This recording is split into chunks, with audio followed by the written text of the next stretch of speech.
സദസ്സിന് നമസ്കാരം.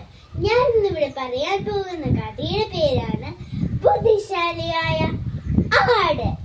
പണ്ട് പണ്ട് പൻസവക്കാട്ടിൽ വലിയൊരു ഗുഹയുണ്ടായിരുന്നു. ഗുഹയുടെ അകത്ത് ധാരാളം ആടുകൾ താമസിച്ചിരുന്നു. ഇന്നും പുലർച്ചയ്ക്ക് മീശൽ സ്ഥലത്ത് നിന്ന് പുല്ലുകൾ തിന്നാൻ പോകും. പുല്ല് തിന്ന് തിന്ന് തടിച്ചു കൊഴുത്ത സുന്ദര കുട്ടന്മാരായിരുന്നു ആളുകൾ. ഒരു ദിവസം ഒരു കുറുക്കനും ഭാര്യയും അങ്ങോട്ടെത്തി. പുല്ല് മേയുന്ന ആടുകളെ കണ്ടപ്പോൾ അവർക്ക് സന്തോഷമായി. 2 ദിവസമായി അവരെന്തെങ്കിലും കഴിച്ചിട്ട്. കുറുക്കൻ ആടുകളെ പിടിക്കാൻ പോയി. ഭാര്യ തടഞ്ഞു. പോകരുത്, നമ്മളെ കണ്ടാൽ ആളുകൾ ഓടിപ്പോകും. നമുക്ക് ഈ കുറ്റിക്കാടിനുള്ളിൽ ഒളിച്ചിരിക്കാം. ഏതെങ്കിലും ആട് ഇങ്ങോട്ട് വരികയാണെങ്കിൽ അതിനെ പിടിച്ചു തിന്നാം. അവർ ആ കുറ്റിക്കാടിനുള്ളിൽ ഒളിച്ചിരുന്നു. ഒരാൾ അങ്ങോട്ടേക്ക് എത്തി. അവർ ആ ആടിനെ പിടിച്ചു തിന്നു. അങ്ങനെ ദിവസങ്ങൾ കടന്നുപോയി. ആടുകളുടെ എണ്ണം കുറഞ്ഞു വന്നു. ഒരാട് മാത്രം ബാക്കിയായി. അതുമല്ല, അത് നമ്മുടെ ബുദ്ധിശാലിയായ ആടായിരുന്നു. ആടിന് മനസ്സിലായി തന്റെ കൂട്ടുകാരെ എല്ലാം കഴിച്ചത് ചെന്നായ്ക്കളാണെന്ന്.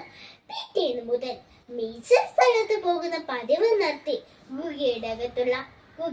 ഗുഹയുടെ പുറത്തുള്ള പുല്ലുകൾ തിന്നാൻ തുടങ്ങി.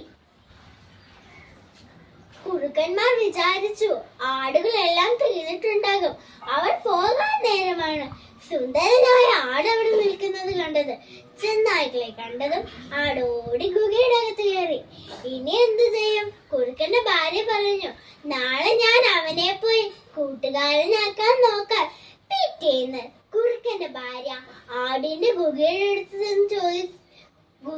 അടുത്തെത്തി പറഞ്ഞു, ചങ്ങാതി, ഞാൻ നിന്നെ കൂട്ടുകാരനാക്കാനാണ് വന്നത്.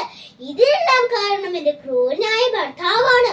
അദ്ദേഹം എനിക്ക് വാക്ക് തന്നിട്ടുണ്ട്, ഇനി ഒരു മൃഗങ്ങളെയും പിടിച്ചു തിന്നില്ല എന്ന്.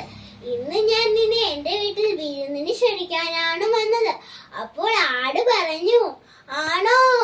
ഇന്ന് എന്റെ വീട്ടിൽ കുറച്ച് വിരുന്നുകാരുണ്ട്. വിരുന്നുകാരും ആടുകളാണെന്ന് വിചാരിച്ച് കുറുക്കന്റെ ഭാര്യ ആടിനോട് ചോദിച്ചു, ആരാണ് നിന്റെ വിരുന്നുകാർ? അപ്പോൾ ആട് പറഞ്ഞു, എന്റെ വല്യമ്മയുടെ മക്കളാ നായ്ക്കള്. ഒരു 10-100 കാണും. നായ്ക്കളെന്ന് കേട്ടപ്പോൾ കുറുക്കന്മാർ ആ പഞ്ചമിക്കാട് വിട്ടുപോയി. അങ്ങനെ നമ്മുടെ ആട് സന്തോഷത്തോടെ ജീവിച്ചു. കൂട്ടുകാരെ, ഇതിൽ നിന്ന് എന്താണ് മനസ്സിലായത്? ബുദ്ധി ഉണ്ടെങ്കിൽ ഏതൊരു പ്രതിസന്ധിയും നേരിടാൻ നമുക്ക് കഴിയും. നന്ദി.